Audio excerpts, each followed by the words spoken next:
Morning, everybody. Morning. Sorry we're delayed a little bit, just coordinating our agenda here today. So, Elizabeth, are we ready to proceed? Yes. Where are you? Oh, there you are. Okay. Is everybody from the press ready? Yep. All right. Well, good afternoon, and thank you for joining us today. I truly appreciate you being here and helping us get out the information that's needed and important for the constituents of the state of Nevada. So, as you know, over the last several days, our state has been responding to a cyber attack targeting Nevada's systems. While this incident has posed challenges, I want Nevadans to know one thing clearly. Our government and our partners acted quickly and effectively to secure the critical services our communities rely on. Yesterday, I traveled to Elko, Eureka, and Ely for pre-planned events in order to meet with local government officials and constituents to discuss emergency management and economic issues. I understand my presence was noticed in yesterday's press conference, and I appreciate the notice. But as you work through the crisis model, the crisis phasing, I participate in the mitigation and preparedness to prepare for a crisis, and that is my role as your governor. Additionally, my role is to be front-facing during the response to the crisis, in which I was intimately involved on an hourly basis, providing the resources and the garnering of partnerships to respond to the crisis. And eventually we move into the recovery piece of a crisis, and that is more of a technical response provided by my directors and the experts in the recovery that is necessary in response to any crisis. And subsequently, I felt comfortable in being absent in yesterday's press conference. Yesterday's press conference and today's press conference is nothing more to give an update on the current investigation, the recovery, and how we're going to continue to operate into the future. So I want everybody to have a confidence with that behavior moving forward. Today's a similar briefing to our Southern Nevada media partners so that we can continue to get constituents the information they need. With that, first and foremost, I want to thank the men and women of our state's IT teams and our federal partners at the FBI and the Department of Homeland Security. Thank you. Their professional response prevented this attack from doing any greater harm. And I don't say that lightly. As you can imagine, there's a lot of moving parts during a crisis, no matter what it is, form or fashion. And we rely on our partners and even third-party vendors to help us in this endeavor. And I'm here to tell you they've done a robust response. They are acting quickly, and they continue to act as we move forward through the mitigation of this. As the federal law enforcement works to address the attack and attackers, we are working to restore services at the state level. Nevadans can rest assured that we are all working together 24/7 to keep them safe. As soon as this incident emerged, my team and I met with the Governor's Technology Office and every single state agency to identify which services were needed to prioritize in the restoration process. As you can imagine, the state has a lot of moving parts and a lot of different departments that are responsible to the constituents of the state, along with the safety of the constituents of the state. So our team came together and we determined what was front-facing and what was critical to ensure that safety and response to people's needs. And we triaged those particular items, because if you hit it all with a dart and a dartboard, you don't breed success. And through experience in addressing these type of issues, the prioritization is needed so your resources are the most useful they can be during the time of need. So I'm going to walk you through that shortly here. Well, actually right now to give you a further understanding, our thought process and what we actually did. We successfully restored Nevada's access to the National Crime Information Center, which ensures that law enforcement agencies in Nevada has access to criminal histories for any necessary inquiry. As you can imagine, your first responders and the troops in the field, and even in our detention systems, not having the ability to query the individuals, determine their background, or whether they have existing threats that they need to be aware of. So that's first priority for the safety of our employees and the public in that endeavor. We also restored the access to the National Instant Criminal Background System, which allows law enforcement to check criminals' backgrounds, which is very important and vital in the need to evaluate their eventual arrest and/or incarceration or removal. State payroll has distributed normally, State payroll has distributed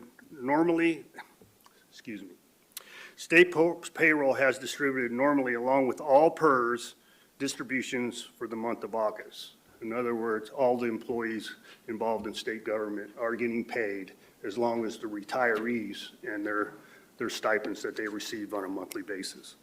And the pupil-centered funding program was also successfully transmitted to the bank this morning, is on track to be in the recipient's bank accounts by Tuesday. If you have questions reference that is nothing more than how we fund the local districts and the funding of financial support through the state and ensure that the education system and the students continue to learn through the process. As we would continue our recovery for constituent-facing services, I want to ensure that Nevadans have a clear, reliable access to information about how to navigate this situation. That's why today I'm announcing two key resources for Nevadans: an expanded 211 phone line. Now, instead of just providing information on accessing DHH systems, health services programs, Nevadans can receive up-to-date information on how to access state services during this recovery period by dialing 211 or visiting nevada211.org. And we will present those up on the screens to ensure everybody gets the accurate information. The central website, which is www.oem.nv.gov/recovery, and I know nobody wrote that down that fast, but we will ensure that that information is portrayed, and hopefully you can convey that to your listening audiences. This site will serve as a single source of truth for all information related to this incident. Whether you're looking for updates on services, security guidance, or recovery timelines, this website will have all that you need. The information will be updated, it'll be a living document, and the Q&A is very robust on that for pending questions or assumed questions. So after my remarks today, my Homeland Security Advisor, Tim Robb, will detail more of our triage efforts today. Not yet, Tim. We will also have several agency directors here today to provide critical updates on state services under their purview. Today we will hear from Director Tanya Laney, Department of Motor Vehicles, Director Richard Whitley, Department of Health and Human Services, Director Stacy Weeks, Nevada Health Authority, Director Chris Sanchez, Department of Business and Industry, and Director Chris Sewell, Department of Employment, Training, and Rehabilitation. All front-facing services. I think it's important for our constituents to be aware of where we are, where we are going, and our current situation. Okay, so now I want to directly address the media. Over the last several days, too much of the coverage has been focused on the attackers. I assure you the investigation is ongoing and progressing. It's frustrating, I understand, but a lot of that information is confidential, it's moving quickly, and we don't have all the answers associated with that. I know it's important for the public to be aware, but we can't compromise the investigation as a result for a zest for information. Transparency is present, and I want you comfortable with that. If it is something that would affect the safety of the constituents of the state of Nevada, you will know, and I appreciate your cooperation in that effort. What I ask our team to provide you with information as quickly as possible, but to prioritize accuracy over speed. I ask the media to do the same thing. Let's get this right together. Example being, Recently in the news, the governor's office, my office, stated that we, at this time, were unaware of any personal information released into the public. That's what we knew at the time. Subsequently, as early as Tuesday evening, that stance changed as we received the information. That's why it's important for people to understand the speed of the information needs to be quantified and qualified as we work through this critical process. So let's keep the public informed, and as interesting as parts of this may be, it is just as important for the people of the state to know where to go for information and who to contact if they have a problem. I ask for your cooperation in that endeavor. Please highlight the 211 phone line, share the recovery website, help us get the word out about resources available to the public. Nevadans need clarity and confidence, not fear or speculation. Our state is resilient. We will emerge from this incident stronger, more secure, and more prepared for the future. Together with hard work of our IT professionals, the cooperation of state employees across agencies, and the support of all Nevadans, we will move forward. I assure you that, with total confidence. With that, I'd like to invite Director Tim Robb up to speak further about the state's ongoing recovery efforts. As I leave the dais, obviously we will do Q&A at the conclusion of this. I want everybody to be aware I am fully engaged, have never lost contact with any of my directors, and as early as 24 hours a day, as constant as 24 hours a day, there's been constant conversation. I have never been unavailable as your governor during this crisis. Thank you. Thank you very much, Governor. Again, my name is Tim Robb. I am the Governor's Homeland Security Advisor. I'm going to give you a quick update on some of our prioritization efforts. So at the Governor's direction and in consultation with all of our state agencies, we've worked really hard to identify those key things that need to come back on so that we can provide the services that Nevadans need. We are doing that constantly, and that document is changing as we are able to get certain systems up. We're able to bring other things higher on the priority list. So the governor went over several things that we've been able to accomplish over the past few days, and we continue to make a lot of progress. We have restored internet service to the majority of our state infrastructure.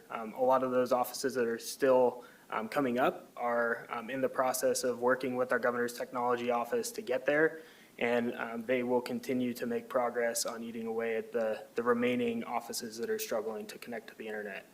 That also goes with phones. A lot of our phone service is voice over IP, so it takes the internet to be restored for our phone services to be restored as well. So we continue to prioritize that backbone that's necessary to have those services to provide to the state. We also, I want to mention again, the governor mentioned it a little bit earlier, the Office of Emergency Management has the website up.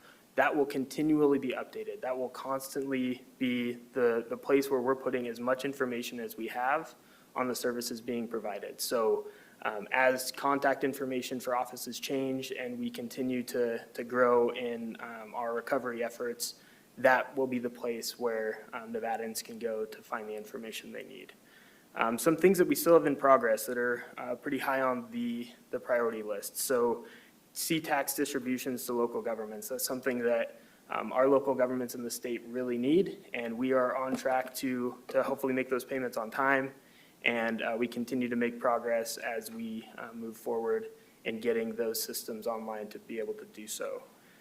The restoration of our dispatch and record systems for the Department of Public Safety and for our state law enforcement partners across the state at the state and local level. We've made some progress there. The governor mentioned the NCIC and the NICS systems that have been able to be brought back online, and we continue to make progress there. Hopefully we'll have additional progress to share in the near future as well. Restoration of DMV customer-facing systems. We know that that's something that Director Laney has been working really hard to restore, and we're hopeful to have some great news there in the relative near future in the next couple of days as well. The Office of Science, Innovation, and Technology, their website is up for public comment for the BEAD funding opportunities. That's a federal funding opportunity. That has been restored, and we're working through the process on that. So just, we are working diligently to ensure the systems that we need to provide the services that the state does to Nevadans and our jurisdictions that rely on us are coming back online. The governor mentioned our kind of run of show for speakers coming up. Director Laney, before I pass it over to you, I want to mention some of the other state leadership we have in the room as well. We have representatives from leadership from the Department of Veteran Services, the Governor's Office of Energy, the Cannabis Compliance Board, the Department of Corrections, the Department of Public Safety, the Office of Workforce Innovation, the Gaming Control Board, the Office for New Americans, and our Office for Emergency Management. So with that, I will pass it over to Director Laney.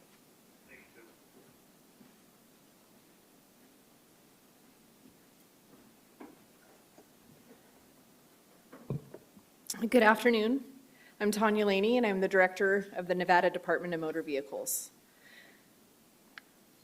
We understand the DMV is the most recognized and accessed public agency in the state of Nevada, but we want to remind our citizens that this statewide outage is impacting almost every state agency's operations and connectivity that impact safety, and health and human services fields need to take priority over the DMV services. That being said, the Governor's Technology Office, in cooperation with the Nevada DMV's Information Technology Team, are working around the clock for resolution in reconnecting the public with the services that we offer.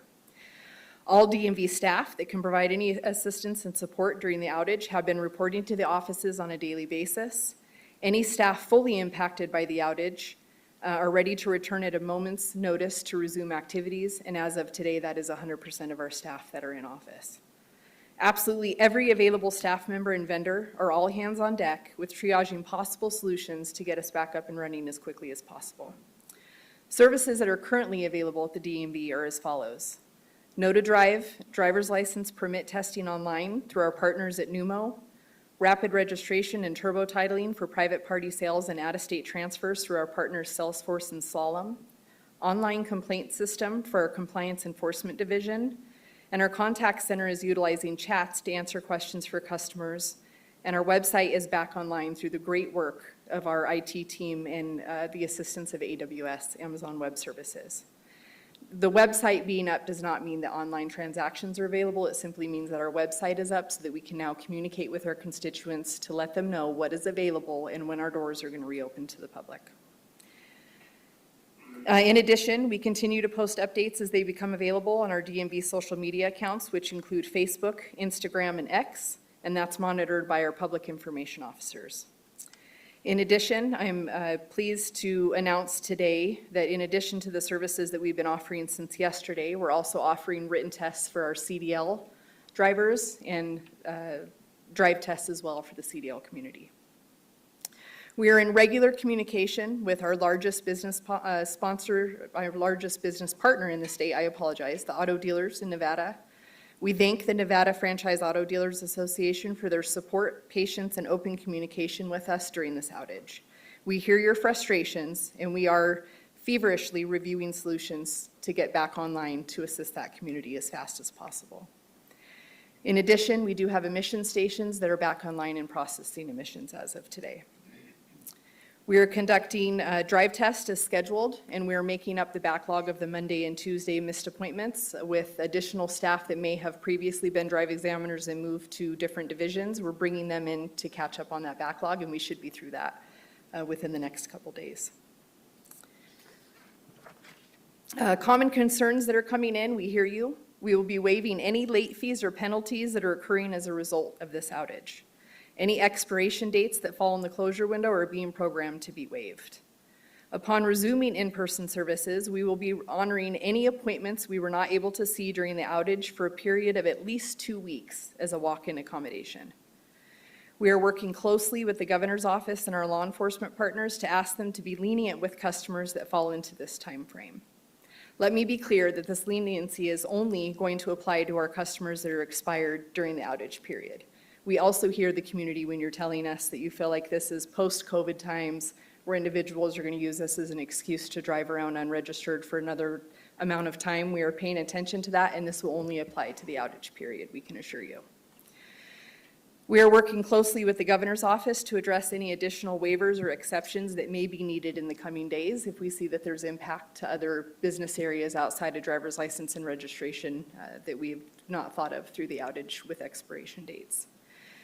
Important note, we are asking the public to be very cautious of any services, third-party industry members that are stating that they can perform DMV services or really any other state agency services for that matter during this outage. If we are shut down, they also cannot perform these services, and we do not want to see our constituents fall victim to an unfortunate situation during the outage of exorbitant fees and being taken advantage of because of this outage. In closing, we greatly appreciate the governor's office and our fellow state agencies. Their immediate and continuous support has meant the world to us. This event has proven that our state agencies and this administration can come together to get the hardest of the hard accomplished, and we greatly appreciate that. Thank you.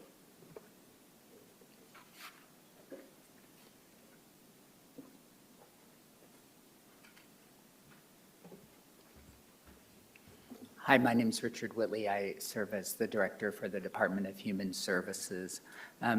We provide in our agency a wide variety of services that people are in need of. We do it in multiple ways, largely with a website.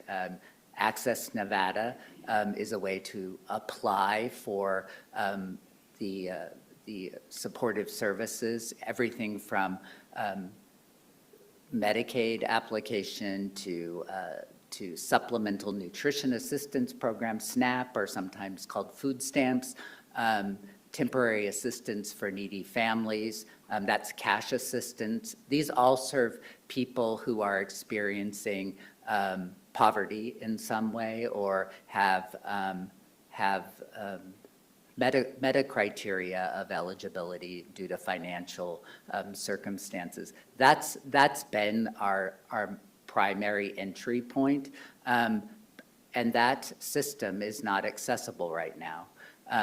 But what is accessible, and I provided this yesterday and will provide it again, the Welfare and Social Services offices are all open, and people who come to the office, their applications can be processed. Staff do have access to the internet, but our website is not open. So just to distinguish that in-office welfare and social service offices are open and the applications are being processed. But in social services, we always have new people coming in and we have existing clients. And for us, the big concern has been what impacts the largest group of people. But certainly if you're a person in need, whatever you need will impact you. And so we certainly appreciate it, the governor's reference to 211. It's why people may come to our offices and have a need, but it gets revealed that there are other things they need as well. And we work that way, so and by we, I mean the staff in those offices work to get people what they need, regardless of whether we determine their eligibility or not. So they navigate people. That eligibility is not disrupted in the offices. But our big concern was existing clients, and particularly in the SNAP program, Supplemental Nutrition Assistance. Without sounding bureaucratic, but a couple years ago, the USDA changed how they unfolded the benefits. It used to be once a month. Maybe you went to the grocery store and you saw that at the beginning of the month there were people who perhaps were using an EBT card. It works just like your bank card, so it's intended not to identify people, but now it's been spread out over 10 days of each month. So September 1, benefits will begin to be put on the cards that individuals have who are qualified for this program. I think somebody before me had mentioned that we rely on third-party vendors. We rely on all of our programs, and often they're different third-party vendors, to be the go-between to actually upload the data to the federal government to then put these benefits on cards. In the beginning of this event, the vendor heard about what was happening in Nevada, and our priority was, in addition to getting new people their applications processed, was to not have delays in existing consumers who will be starting to expect benefits being uploaded on September 1. We were able to really because of the IT staff that we have who are looking at the problem in the immediate moment, fixing the problem. We were able to get the certification that was required to provide to the third-party vendor to transfer that data. We had till the end of today to not have a delay on Monday. And it was accepted, and the data transfer will take place. And so we didn't want the problem to be compounded and current people who have been using their card to not have that happen. So I'm big dealing that because it was a big concern because it impacts the largest group of people. It's definitely Nevada Access, that web portal, is a helpful tool to people who can apply for benefits online, but it is not available right now. It is a priority to have it stood up. We want it stood up safely, and we need to wait for that to occur. In the meantime, if you're able to steer people to Nevada 211 or to our offices, fully staffed and in Las Vegas from 7 a.m. to 5. And if there's a line, we won't close our office. We'll serve people, but the applications will be processed. The final thing is there is a delay. We rely on a lot of nonprofits as partners to deliver a lot of our services. And so for this week, we have not made payments to nonprofit organizations, as with any state agency. And again, until the system is safe, we're not using that. So there are delays to some of those nonprofits. We're communicating out. If you imagine they're in an environment right now where changes, many have lost ARPA funding because it came to an end. We're not in the pandemic.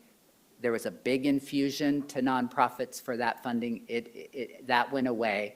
And now delayed payments, they're fragile organizations. And so we're reaching out to our nonprofits. I've asked staff to provide them a phone number to a live person in our office who can actually help if they are having a difficult situation. Every request that I've made of our IT staff to actually prioritize a experience that possibly could do harm, it was elevated up, as evident by the certification with SNAP. It has worked. And so I just want to say that we're understanding to nonprofits who were struggling before this event, some of them, and that we are doing the best to support them. The consumers come to our office. I'm sorry the website is not working and accessible, but you can call our offices, the numbers work, and you can also come into our offices and staff will assist with application. So thank you.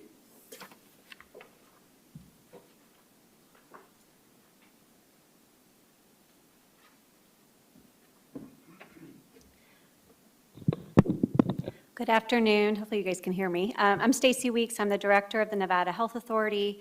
As I mentioned yesterday, the Nevada Health Authority is up and running. I feel very grateful for the public servants that work at our department, as I'm sure many of the directors here today can also say. They were ready and willing to come to work when they were able to get their laptops and figure out creative ways to keep our services going. Like I mentioned yesterday, Medicaid coverage for current members and services, as well as our public employee benefits plan, is unaffected. People should be able to go to their doctor, get care, providers will get paid. Our exchange platform is a separate vendor from the state and is fully operational, so nothing there has changed. Anyone who is on a private health plan that bought their plan through the exchange or needs to apply for coverage because they have a qualifying event can access our exchange. Providers, like I mentioned, can get paid by Medicaid and PEB, and I'm happy to say, as of this morning, while spotty, our phone lines are up and going at our district offices, so we don't have to tell you our email address, but I will go ahead and give it again, medicaid@nvha.mv.gov. That is available for anyone to reach us. It's business as usual at those offices. We're doing our best to do care coordination and serve those individuals. And that is for our Medicaid offices. For PEB, they can reach assistance from our office as well. Those phone lines are also up and running. For people, as Director Whitley mentioned, for people seeking to apply for new Medicaid coverage and benefits, we are very hopeful after today or in the next coming days that those systems will be communicating again and up and functional. In the meantime, we're really stressing and working closely with the Division of Social Services and Director Whitley's team on manual workarounds with our hospitals as well as our caseworkers. People can still use paper applications. We have been working with our federal partners to make sure coverage will be honored. I just want to say thank you to everyone, the public and our providers, for their patience and partnership as we navigate this fluid situation and unfortunate event. Thank you.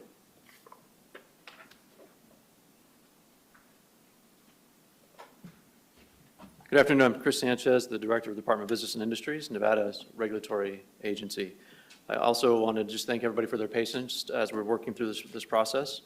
Please know that the information I'm providing today, along with the appropriate contact information for each of our divisions at the department, will be posted on the department's Facebook, X, and LinkedIn. First, I want to mention that at business and industry, we understand that our job is to ensure that Nevada's licensed professionals can continue to keep our economy moving. If you require licensing services from the division within the Department of Business and Industry and have been unable to meet a licensing filing deadline because of the outage, our agency will work with you. Similar to the DMV, we'll have a 2-week period where you can get your application processed.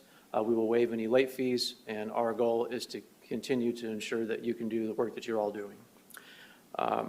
We just ask that you have your paperwork ready, dot all your I's and cross all your T's, and we'll get you processed very quickly. All agency hearings scheduled that have been affected by the outage have been postponed. We want to make sure that we have full transparency and everybody is able to attend the meetings in the public forums that they can. And so we've postponed those meetings and we will be rescheduling. So once we are fully up and operating, you can check our website. Our website is up. We were able to migrate to a new web platform about 2 weeks ago, and so the business and industry website is up. It's not perfect because it's new and we were perfecting it, but nonetheless, it does have a lot of the basic information that you may need pertaining to our agencies. And our social media accounts are being updated every day to reflect the current state of our agencies. Business and industry is a complex department. We have a number of agencies, so if you'll bear with me for a minute, I'll go through each of those agencies and tell you where we are. The Division of Industrial Relations is open to the public. Internet and telephone systems have been restored and email remains ineffective. Staff are available to provide technical assistance, answer questions, and accept payments. This includes the Occupational Safety and Health Administration, the Mechanical Compliance Section, and the Safety Consultation and Training Section. The Claims and Regulatory Data System, or CARDS as it's referred to, is still down and deadlines for submissions will be extended. The Division of Insurance. Division of Insurance has returned to near normal operations. Telephone systems and emails are functioning normally, and the agency's website remains offline. The Financial Institutions Division. Applicants can still apply for a license through the nationwide multi-state licensing system, the MNLS. And for questions, concerns, or complaints, constituents can contact the division at fidmaster@fid.state.nv.us. That's fidmaster@fid.state.nv.us. The Real Estate Division. The Nevada Real Estate Division is now open for all in-person services. The division's website is currently down. However, phone lines, emails are operational, and staff are available to help. Taxi Authority. Telephones are working, and dispatch remains open. Nevada Transportation Authority. Members of the enforcement staff are conducting business as usual during this time. Again, call the main line for assistance. And then we have the following agencies that are still experiencing the outage. Nevada Housing Division, the Nevada Consumer Affairs Unit, Government Employee Management Relations Board, the Nevada Attorney for Injured Workers, Mortgage Lending Division, and the Office of the Labor Commissioner. Our IT team at Business and Industry is working very closely with the OCIO's office. We are restoring service as quickly as we can. Our team is working tirelessly on doing so, and I have to thank the OCIO team and Tim DeLuzzi and his team because they have been in the trenches, so to speak, since this happened and have been in constant communications with our IT folks. And so as we get divisions up and running, we will communicate that via the social media platforms that I mentioned, as well as coordinating with the governor's office and making sure that it's on the master website here. Thank you for your time, and I think Director Sewell is next from Department of Employment, Training, and Rehabilitation.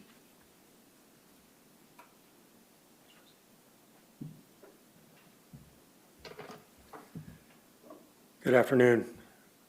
Chris Sewell, Department of Employment, Training, and Rehabilitation.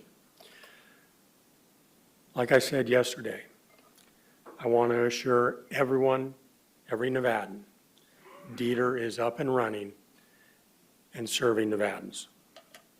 As everyone knows, we have a new system called NUI, and it is fully operational. It never went down. The system is siloed away from the state infrastructure for that specific reason. Our call center is operational, claims are being processed, and claimants are getting paid. For claimants that want to check on their unemployment insurance, please use the CSS portal in the NUI system. That is the quickest and easiest way for Nevadans to check on their claim. All of our websites are up and running, and Nevadans can go to any one of our websites for further information, whether it's for unemployment insurance, workforce, rehabilitation, and the Nevada Equal Rights Commission. Our employee NV offices, workforce, are open and serving Nevadans looking for jobs and new careers. We have 46 statewide offices there to help. Our rehabilitation division, which takes care of individuals with disabilities and connecting them with employment, is also available for walk-ins and clients with appointments. As I said, the Nevada Equal Rights Commission is open and serving Nevadans. We are here to serve Nevadans, and that is the priority. Bottom line. And I'll turn this back over to Governor Lombardo. Governor? All right, before I get into the Q&A portion, I want to provide a small bit of clarification on something I said earlier. I became aware of, when I gave you the anecdotal example of information, and unknown what that information was, I became aware that I inadvertently said personal information. That is unknown. We know that some data has been extricated, but we don't know what that data entails at this point. And we'll work through that process. And if it contains, if we eventually find out it contains personal identifiers, obviously we'll make that public as soon as possible. So, questions? Governor, you said this is the most serious crisis you faced since you've been elected. Well, it's hard to quantify that, right? So it's, yeah, I would say so. It's, the reason why it's easy to couch it in that manner is because of the longevity of it and the unknown still in this short period of time or long period of time, whatever your perception is on that. But it has a definitive effect on a great deal of people, not a small group of people, which is concerning. And as we work through the process, hopefully we'll be able to provide answers in short order. One of the questions we kept getting from our listeners when we asked them, what do you want to ask the governor at this news conference was why he wasn't at the news conference yesterday. I know you said you were in touch with all your department heads and in constant contact since this began. But do you have any regrets about not being at yesterday's conference and not being the face of responding to this crisis? Well, I believe I was the face of responding to this crisis in the early infancy of it and the continued process. But like I described in the emergency management phase response, we were in the recovery phase, and I felt comfortable for the department subject matter experts to respond to the public and explain our current situation. Obviously, I stand before you today and to address any concerns with my absence, but I'm here today to answer any questions and hopefully give the citizens of Nevada confidence with my presence. Another piece on this is, it would be easy to say, well, why didn't you just cancel your previous commitments? Well, there was a significant number of constituents in those particular jurisdictions that were awaiting my presence in order to express their grievances with what they're dealing with state government and the federal government, in particular to energy, water needs, emergency management up in the Cottonwood fire up in the northern Elko jurisdiction, recent flooding that had occurred by coincidence in our presence during the ribbon cutting of the temple. And I felt my presence was needed to answer their questions and the perception of avoidance. Governor Lombardo, just to follow up on that, some are saying not only was it yesterday, but this incident happened on Sunday morning and they didn't hear from you on Monday or Tuesday either. Would you be able to comment on that? We were walking through the process. We don't know what was affected in the early infancy of this. And as we respond and mitigate and continue to evaluate, I couldn't give you answers in that response. The only thing we were aware of, there was an intrusion. And that intrusion, we were notified because of our endemic systems and their ability to produce red flags when there is a obvious intrusion into the system. Well, listen, this press conference is not intended to address my absence. I'm here, taking care of business, and it never swayed from my responsibility as your governor. This press conference is to provide the constituents of the state of Nevada our current situation with state resources and to give you a window into when we will have complete resources occur. How safe are the people's information using the service that you provide now? How safe? I think Tim can answer to it. Yeah, we're still evaluating all the components of this incident, so that will be something to come.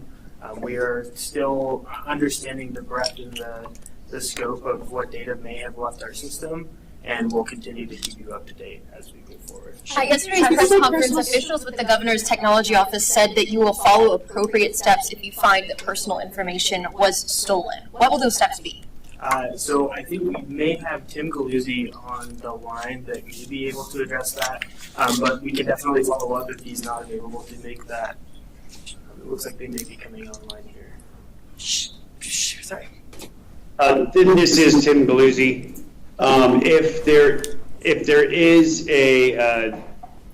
a confirmed release of personal identifiable information, we would take steps to notify the individuals impacted by that release and follow legal steps outlined per statute.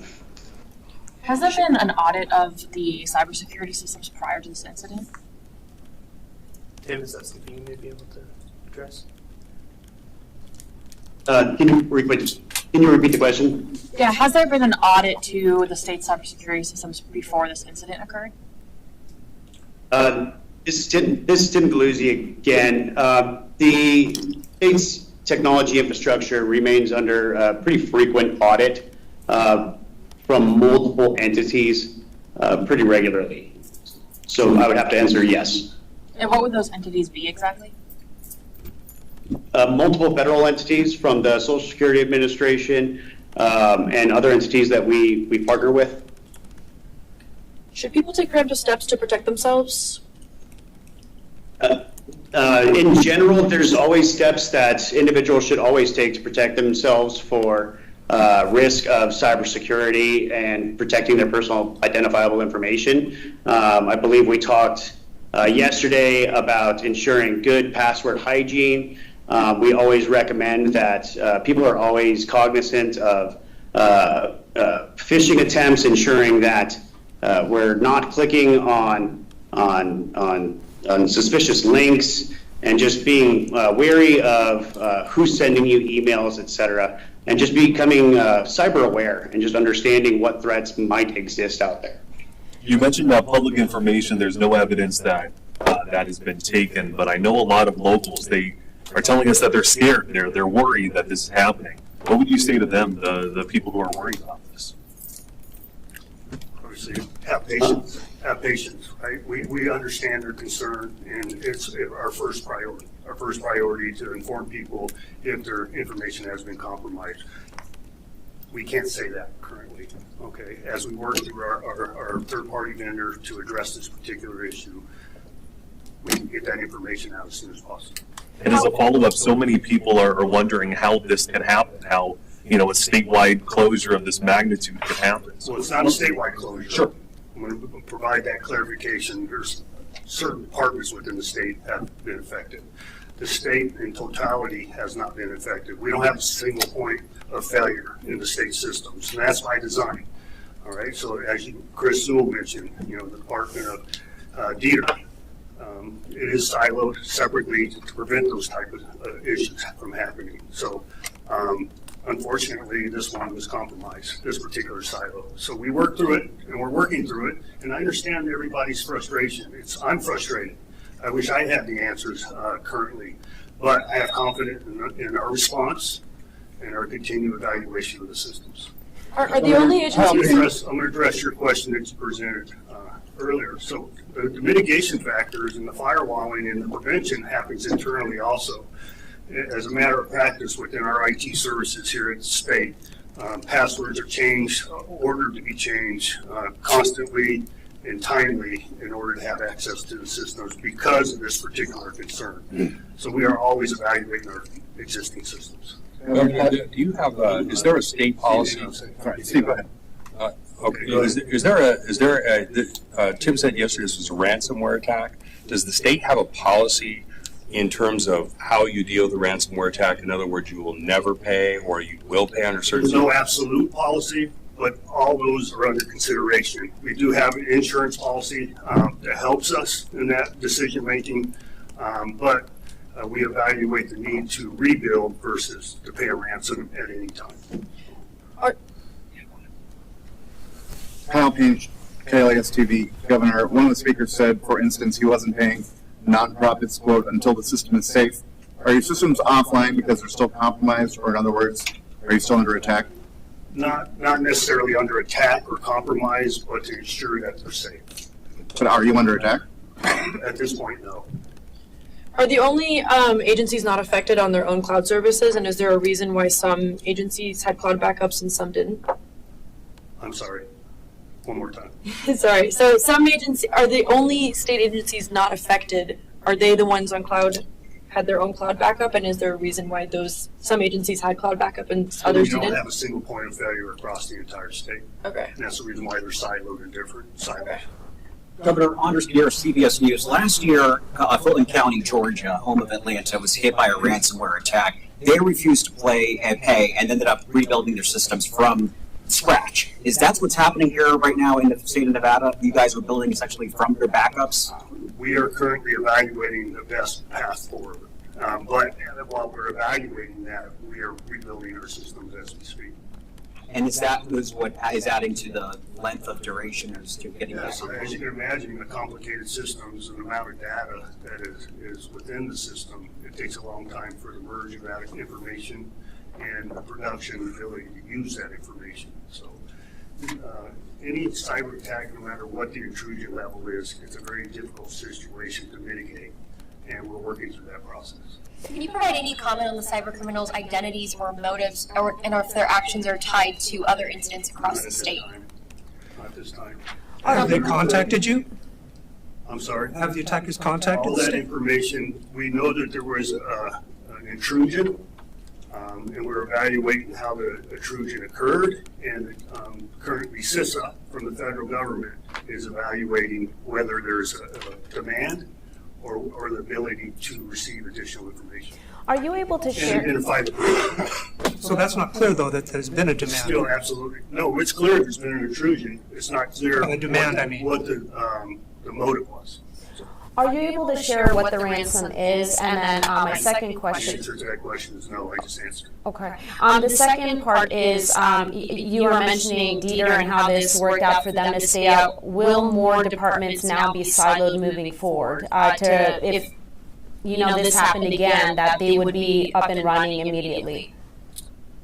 Well, that's a complicated process, right? We've done a good job up till now in siloing a significant amount of our work product and production and the ability to use state resources.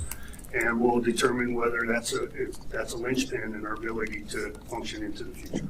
Obviously, we're going to, after action this to the team, and determine how we can do better.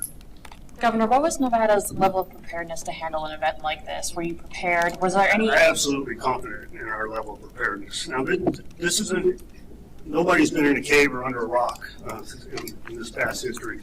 We're aware our casino environments have been intruded upon, our local businesses have been intruded upon, not just in Nevada, but the entire nation and the entire world.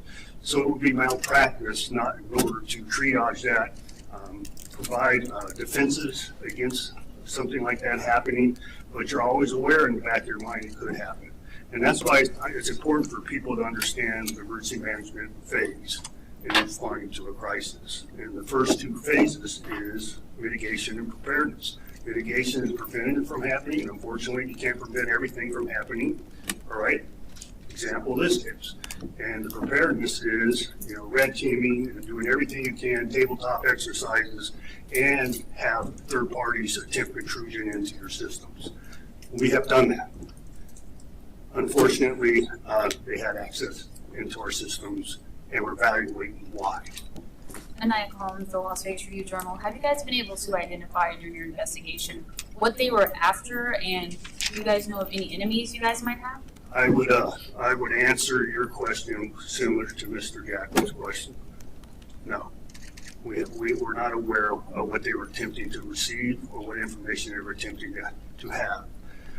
Part of the response in a lot of these environments is to be slow and methodical, as that you do not open up doors into further intrusion into the systems. And how do you mitigate the initial intrusion to prevent further intrusion? And enemies, we're government. The government has a lot of enemies. But what we do here in the state of Nevada provide the best service that we can. Governor, along those lines, folks at the DMV frustrated. You said earlier you're frustrated. Your message to the bad actors who did this. My direct message, we're aware, and we're going to do everything to ensure that the investigation identifies who the bad actors are and ensure that we have robust prosecution. We're right at time. We're at an hour. While we have directors here, I want to respect their time as well. Does anyone have questions about constituent services, since we have all the directors here and other representatives from state government? I have a question for the DMV. I know you mentioned the 2 weeks following the reopening, you guys are going to allow people who had appointments to be able to come in and still address that. How are you going to be able to do that, though, if this continues on for a couple more days and we just have lines and lines of people stretched out at the DMV?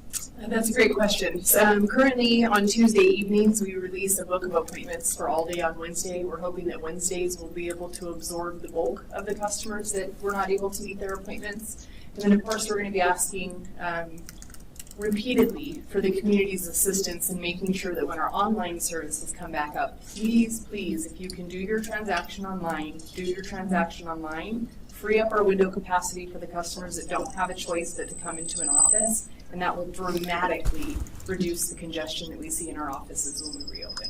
And you mentioned that there'll be walk-up. Is it going to be like a traditional walk-up where they may be, I guess, for lack of better terms, almost pushed off to the side a little bit?